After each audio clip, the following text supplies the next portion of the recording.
Bonjour, bienvenue sur ma chaîne Dia Motors. Je m'appelle Diamouri et aujourd'hui je vous présente les 5 raisons d'acheter une Opel Speedster maintenant.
Un peu d'histoire avant de vous donner les 5 raisons de prendre une Opel Speedster. Ça commence en 2003 quand Opel décide de sortir l'Opel Speedster Turbo.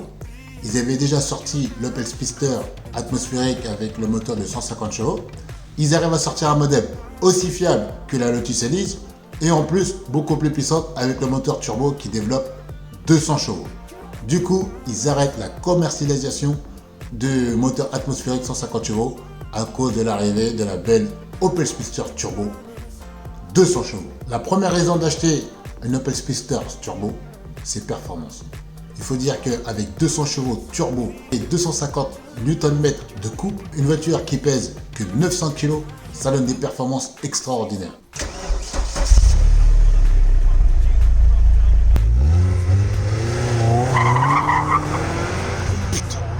Comparé par exemple à la Lotus Elise avec son moteur Toyota de 192 chevaux, mais pour atteindre cette puissance-là, il faut monter à 6800 tours. Avec ce moteur-là, dès 1950 tours, on a déjà le couple et là, ça change toute la vie. D'ailleurs, la plage d'utilisation est sur à peu près 3000 tours. De 2000 tours à 6000 tours maximum, c'est là qu'on a la plage d'utilisation la plus importante et donc on peut rouler sur le couple et toujours avoir de la puissance sur cette plage d'utilisation. On n'a pas besoin, comme sur la Lotus S2 par exemple, avec le moteur Toyota, de monter. Pour tout ce qui est route tous les jours, le moteur turbo c'est très agréable parce qu'on peut rouler sur le couple. Sur circuit, c'est vrai que c'est plus agréable d'avoir une voiture qui monte dans les tours. En tout cas, moi c'est ce que j'aime, j'ai l'habitude avec ma Toyota AE86. C'est une question de goût. Ceux qui ont l'habitude de rouler avec des moteurs turbo, ils utilisent que le couple. Ceux qui ont l'habitude de rouler avec des moteurs atmosphériques, ils savent qu'il faut monter dans les tours. C'est vraiment une voiture réussie en termes de performance et de plaisir. Donc pour ça, je l'ai mis en numéro 1 dans les 5 raisons de prendre un Opel Speedster.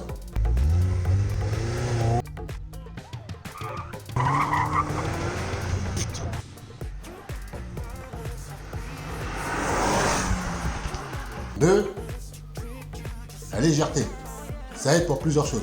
Déjà les performances que j'ai évoquées déjà à la partie 1, mais aussi à l'agilité et tout ce qui en découle d'avoir une voiture légère.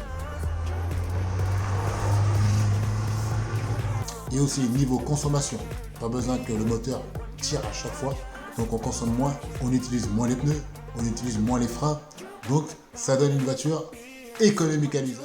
La troisième raison de prendre une Opel Speedster, c'est sa rareté. Une source dit qu'ils en ont vendu que 2000 exemplaires dans le monde. 2000 exemplaires. Juste ça déjà, 2000 exemplaires vendus en 2003. À partir de 2003, c'est un collector. Ça veut dire que pour en trouver une, c'est pas aussi simple que ça. C'est une voiture rare avec d'excellentes performances, légère et en plus qui a un look sympa. Je pense que ça va faire que de monter au lieu de descendre parce qu'il n'y en a pas. Les gens commencent à se rendre compte que c'est une voiture quand même qui est exceptionnelle. Performance, look, légèreté, elle a tous les ingrédients pour pouvoir être un bon collector. En quatrième point, je mettrai un look à part. En 2003, ils arrivent à sortir cette Opel Speedster radicale, très basse. En plus, on peut enlever le haut du toit pour faire un peu targa, comme les Lotus. Donc, on peut rouler tranquille. En plus, avec son moteur turbo, ça fait pas trop de bruit. On peut cruiser tranquillement. Et ensuite, si on s'énerve, on a juste à appuyer. On est dans la plage d'utilisation. Il n'y a pas beaucoup de voitures derrière qui peuvent suivre. Donc, pour les routes de campagne, c'est super sympa. Parce qu'avec son moteur turbo, à défaut de ne pas avoir un super bruit sympa, reste assez silencieux par rapport à d'autres sportifs. Donc c'est un point qui est quand même qui est sympa. Et son look, après on aime ou n'aime pas. Moi j'adore, ça fait une vraie voiture de course. Et beaucoup de gens ne connaissent pas en fait ce modèle. Donc vous pouvez garer cette Opel Speedster. Les gens vont s'arrêter, ils vont la regarder. Ils vont même vous demander qu'est-ce que c'est comme modèle. Et ils vont être même étonnés que c'est Opel qui a commercialisé ce modèle-là. Elle fait très sportive avec ses bouches d'air sur les côtés, large, assise, trapue, tous les ingrédients pour avoir une belle sportive. Et en plus, on n'en trouve pas partout, donc elle a l'originalité, ce qui fait un bon achat. Dernier point, la 5e raison de prendre une Opel Speedster. Son châssis venait de chez Lotus, c'est exactement le même châssis qui était sur la Lotus S1 et ensuite sur la Lotus S2. Donc un châssis hyper léger qui fait que 68 kg sans rien. Pour l'Opel Speedster, il a été légèrement rallongé pour lui donner une plus de stabilité à haute vitesse. Bon, moi je ne me suis pas rendu compte de cette différence de longévité de châssis. J'ai pas pu la conduire. Et donc moi je suis très grand. Pour ceux qui regardent mes vidéos, je fais 2,02 m avec des très longues jambes. Donc ces voitures là, je les adore, mais moi elles ne m'adorent pas parce que je rentre pas dedans. Donc ça c'est un peu pénible. Ce châssis a fait ses preuves sur les Lotus S1 et les Lotus S2. Opel ne prenait aucun risque d'utiliser ce châssis de chez Lotus. En conclusion, si vous cherchez une Opel Speedster Turbo, c'est une voiture qui donne des performances extraordinaires, l'équivalent d'une Porsche à l'époque, d'une Corvette ou d'une BMW M3 pour beaucoup moins cher. Comme il y en a eu très peu, environ 2000, c'est un future collector ou voire déjà un collector. En plus, elle est super efficace sur circuit, balade, parce que avec son moteur turbo qui donne pas un super bruit, ça donne un confort d'utilisation qui est plutôt agréable. Cruiser, se faire plaisir sur circuit, se faire plaisir sur les petites routes de campagne avec un look atypique parce que sur les track days, si vous en faites, il n'y en a pas beaucoup. En général, on en voit très peu. Vous allez être original, en plus performant. Et même aujourd'hui, en 2019, pour trouver une voiture aussi performante que ça, soit il faut mettre beaucoup de budget, c'est l'équivalent parfait de la Alpha 4C.